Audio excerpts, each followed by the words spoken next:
શું નામ છે તમારું? રસીલાબેન. કેટલા ટાઈમથી પેટમાં બળતરા છે? 10 વર્ષ થયા. ડૉક્ટરની દવા લીધી? કોઈ ફરક નથી. અત્યારે આપણે 5 મિનિટનો ટાઈમ આપીશું. મિનિટમાં બળતરા બંધ થઈ જશે, તમારે જોવાનું. બરાબર છે? હા.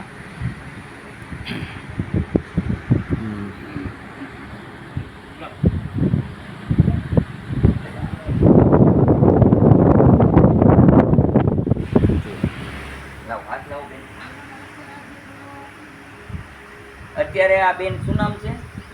રસીલાબેનને બળતરા થાય છે 10 વર્ષ થયા અને આપણે અત્યારે બંધ કરીએ છીએ. અડધી મિનિટ ટાઈમ દઈએ છીએ. અડધી મિનિટની અંદર બળતરા બંધ થઈ જવી જોઈએ. અત્યારે રસીલાબેન જોઈ શકો છો, બળતરા ન હોય જોઈ લો. હોય તો કહેજો, ખોટું બોલો તો તમને સોગંદ છે. બળતરા વહી ગઈ? જોઈ લ્યો, થોડી વહી ગઈ. હાવ વહી જશે. લાવો, તમે બીઓમાં છે. લાવો, મેં તમને કીધું ખાલી બળતરાનું અત્યારે આપણે જોઈ લઈએ, પછી બીજું કરશું. અત્યારે બળતરા છે કે વહી ગઈ? વહી ગઈ. ઊભા થઈ જાવ, જોઈ લો. હોય જ નહીં. હું તમને કહું, તમે કહેજો કે નથી એમ. તમે મનમાં એની વિચાર રાખશો તો બળતરા નહીં જાય બેન. હું તમને ગેરંટી ક્યારે દેતો? હાલો, મારી એક જ ઈચ્છા છે, જગત કલ્યાણ મારું કલ્યાણ છે. પૈસા એ કોઈ મહત્વની વસ્તુ નથી, કોઈ પાસે લેવામાં આવતા નથી. હું કોઈ ગૌશાળામાં જવા દઉં છું, છતાં અહીંયા બપોરના ટાઈમે નાસ્તાની વ્યવસ્થા આપણે રાખી. કેવું લાગે છે અત્યારે? સારું લાગે છે? હવે બીજું બોલો, શું તકલીફ છે અત્યારે? કમર દુખે છે, બેસી જાવ નીચે.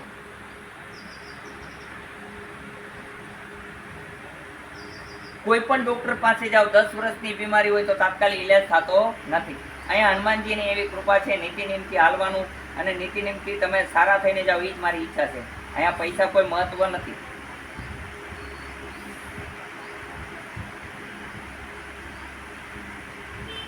અને આ દુનિયા એટલી મૂર્ખી નથી એમણામ આવે.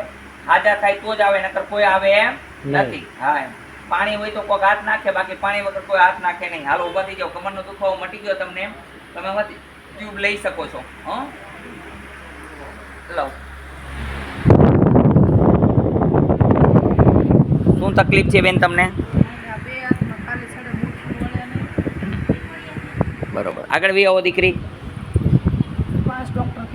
કાંઈ વાંધો નહીં, ઓપરેશન કરવું પડે નસનું.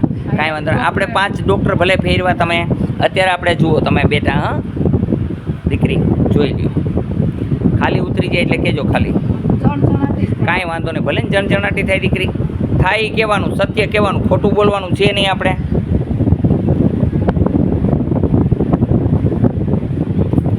જુઓ જઈએ હવે. આ જોઈ લ્યો, મોરો પડી ગયો. હવે હું તમને એક પોઈન્ટ શીખવાડું છું. ગમે ત્યારે ખાલી ચડે ત્યારે તમે અહીં દબાવી શકો છો અને જાતે પોતે ખાલી ઉતારી શકો છો. અહીંયા દબાવો એટલે ખાલી ઉતરી જશે. 5 મિનિટ અથવા 2 મિનિટ રાખવાથી ખાલી તાત્કાલિક ઉતરી જશે. હવે ક્યારેય ઝટકા નહીં ભરે. જો અહીંયા આમ દબાવવાથી ખાલી ઉતરી જાય. જુઓ જોઈએ અત્યારે કેમ છે? સારું લાગે છે? શું નામ છે તમારું? અનુબેન. કેટલા ટાઈમથી પરેશાન હતા? 3 મહિનાથી. અત્યારે કેવું લાગે છે? બોલો જય હનુમાન. આવું હનુમાનજીનું કામ છે. નીતિ નિયમથી પાલન કરવાથી કાંઈ વાંધો આવતો નથી. ખોલો, ગોઠણ ખોલો દીકરી, ગોઠણ ખોલ નાખો.